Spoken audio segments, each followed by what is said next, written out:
All right, thank you so much, John. So hello, everyone. My name is Megan Peterson. I'm the Dean of Equity and Multicultural Affairs and the Interim Dean of Student Success. And I'm here to talk with you about what it's like to be a parent, a worker, and a student. So managing everything can be really tough sometimes. I know, I get it. I'm currently working towards my doctorate while balancing work and community involvement and a very energetic toddler. So if you're excited to start classes, but also trying to figure out how it's going to work how everything's going to work, I got you. So for my parents out there, first know this, that you are not alone. Roughly 1 in 4 college students is a parent raising a dependent child, meaning that you'll be part of a community of 4.8 million college students across the country. And 54% of them are single parents, no less. For most student parents, figuring out how to balance coursework with life is a major area of concern, and understandably so. You might feel like there's already a million things to do requiring your attention, that you either need more hours in the day or maybe a clone or two to get everything done, but it can be done. Go ahead to the next slide there.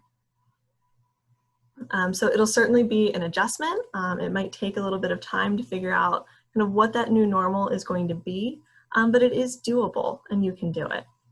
So what we're going to do is we're going to talk about some tips to help you balance it all. Even if you're not going to, or if you're not a parent, going to college can be a balancing act for everyone. So the tips that we're going to cover here can be useful for anyone preparing to pursue a degree. So our first tip here is to start part-time. So for some students, to starting their coursework full-time on top of everything else that they're balancing might be a bit much.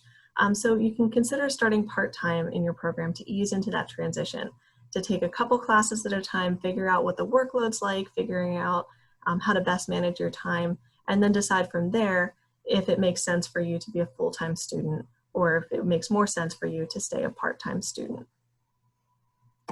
Our second tip is to join a peer group.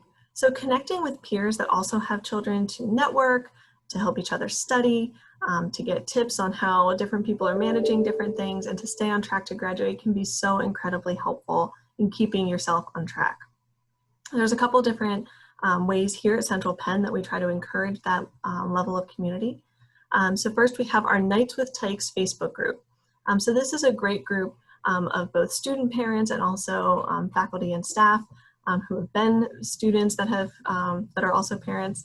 And we use this Facebook group to share information, helpful resources, and just to connect about things that are going on and things that, as a parent, that you might be facing that other students who aren't parents might not be.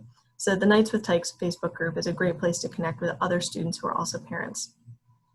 We also have our Central Penn app that has a social feed, so it's a great way to connect with other students and to start building your peer network, to find the folks that you connect with, maybe create study groups or accountability groups together.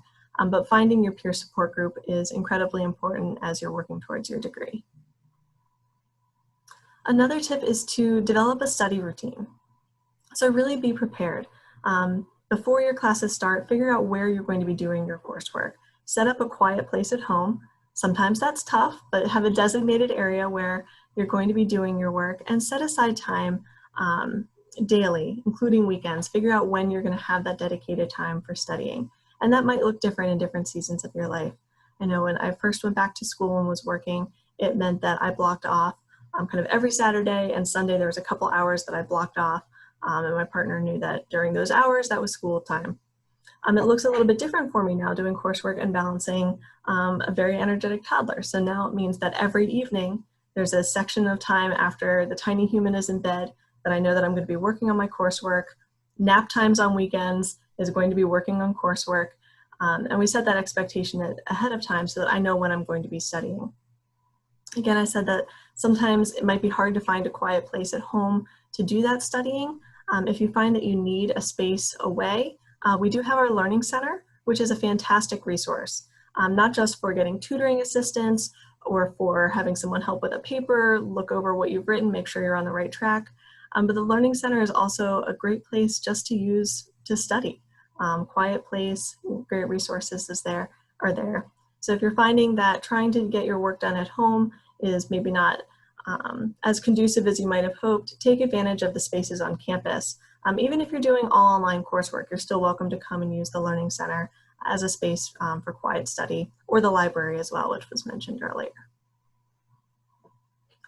So set expectations with the family. So I mentioned this, that there's kind of an understanding that we've developed in my household of certain times are going to be coursework times for me. And it's really important to have that conversation with your family as you're preparing to start your degree. Routines are going to change. It's going to be a new normal for everybody. But by having that conversation ahead of time and setting those expectations for when you're going to need to be focused on coursework, what support you might need in your home environment from your family can be really important. Because when you're going on an educational journey, it's not just you, it's your family going on that journey with you. So have those conversations as you're getting ready to start your degree so that you're kind of on the same page with everyone in your family. Create a life schedule. This is so hugely important. So going to school and balancing work and family, it's going to be stressful at times. It's going to be a lot to manage. But if you take the time to set up a family schedule that is allowing you to have those times for your family commitment, things like exercise, household chores, breaks away from being a student or work, blocking out your time really intentionally can help you stay on top of everything.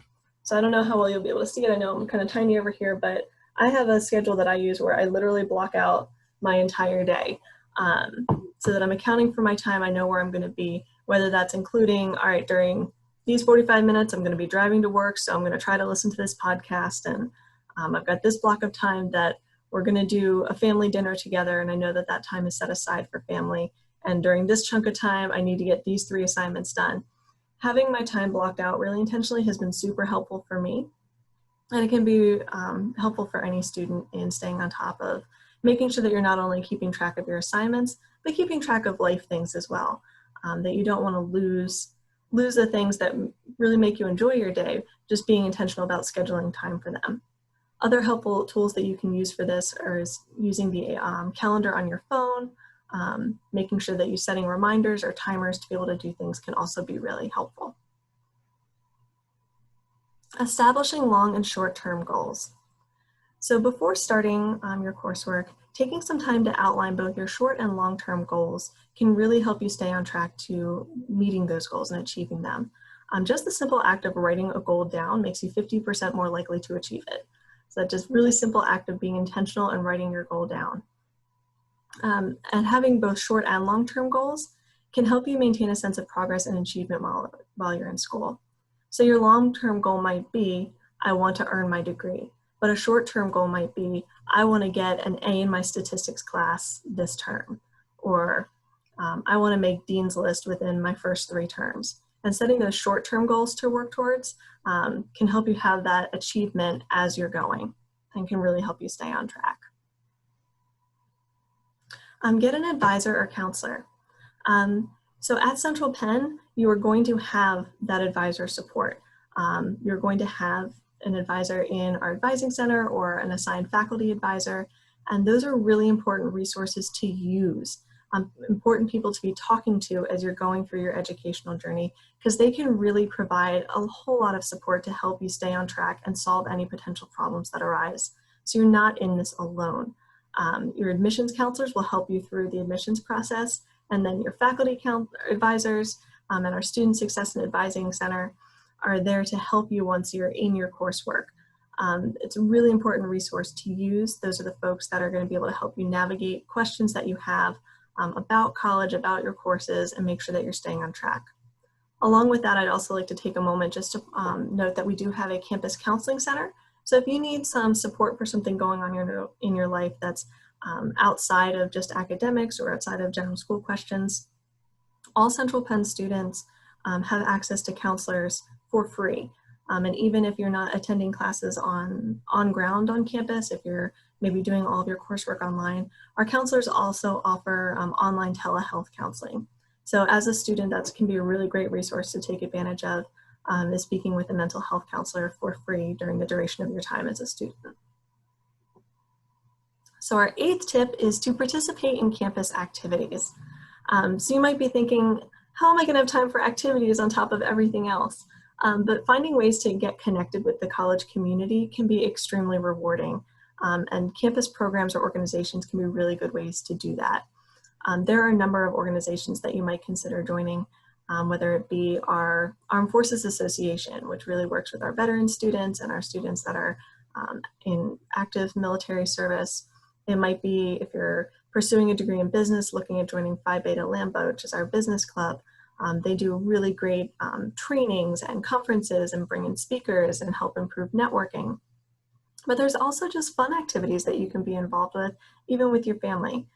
So we've done a family flick series where we do family-based films and encourage students to bring their families on campus to enjoy those activities. We do our Fall Family Festival and other events throughout the year that really welcome participation, not just from students, but allow you time to bring your family on campus and be involved in that way as well. Even virtually right now in this pandemic world, we have events like bingo that happens on Zoom every week that you're welcome to participate with your family members and join in kind of a fun way there.